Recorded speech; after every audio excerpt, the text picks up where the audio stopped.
Next, we have Mayor Neil O'Leary of Waterbury, Connecticut. Mayor O'Leary took office in 2011 following a nationally recognized career at the Waterbury Police Department, where he served for 29 years, including Chief of Police for 5 years. Working with the state and federal government, he has championed an aggressive brownfield corridor redevelopment program that is recovering old industrial sites along the river rail spine of the city.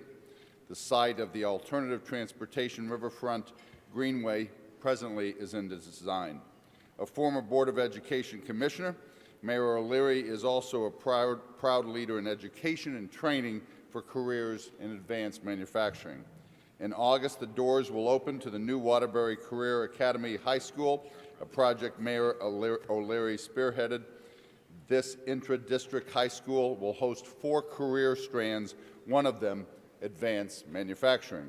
Mayor O'Leary believes Waterbury is in the right environment for sustainable growth, which can be seen through his initiatives to enhance advanced manufacturing. A public service, a servant doing many, many things. Mayor O'Leary. Good morning to all of you, and thank you, Mayor Rawlings, and it's an honor and a pleasure to address you.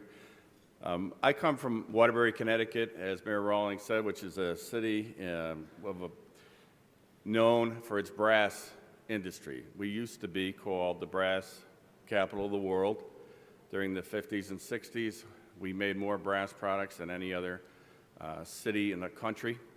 Munitions mostly, quite frankly, and although if you look on any military uniform even today and you look on the back of their brass buttons, you'll see Waterbury, Connecticut stamped on.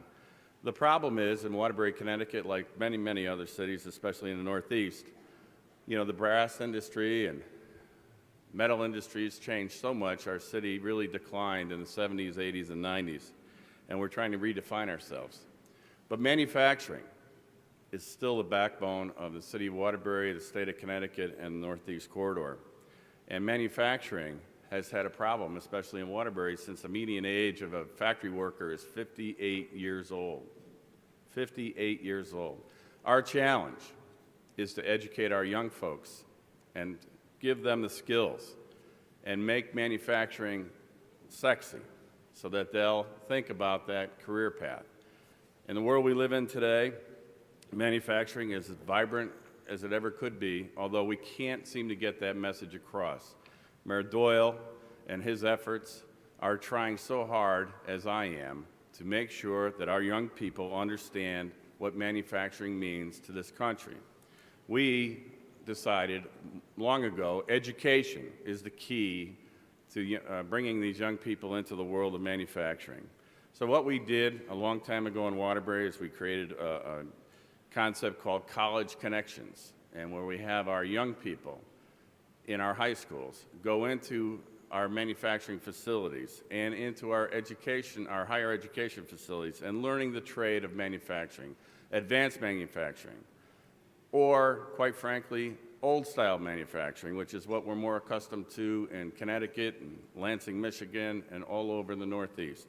And quite frankly, it's been very successful, so much so that we've built a high school in Waterbury, Connecticut called the Waterbury Career Academy, and which has, as Mayor Rawlings pointed out, a strand called manufacturing. We have a factory within a high school. So these children, or these students at age 13, are starting to get exposed to what it takes to learn what manufacturing is all about, but more importantly, hands-on training. We've also worked with our Work Investment Board. Education is the key to getting people into manufacturing, and our Work Investment Board, through the efforts of our leader, Kathy Awad in Waterbury, Connecticut, have brought these young people into the atmosphere that they know that the successes of their future can be very, very important in the field of manufacturing. We also work very closely with our Naugatuck Valley Community College. Our community colleges are growing and growing and growing as our economy changes every year, and our young people can't get into some of the schools that they've dreamed of. But in the community college atmosphere, we built another manufacturing center recently in Waterbury, Connecticut, where we have a 8,000 square foot factory again within the community college concept. So we're working very, very hard in the area of manufacturing because we know and we recognize that the success of this country, our states and our cities, are not in exporting or bringing things in from China or sending things out to China. We recognize that for the growth of this country, we need to make sure that our young people are given the opportunities to advance their lives, especially in the area of manufacturing. So I know we've had a great morning. I've got my good friend from Lansing, Michigan next. I promised him I would be brief. God bless you all, and God bless America.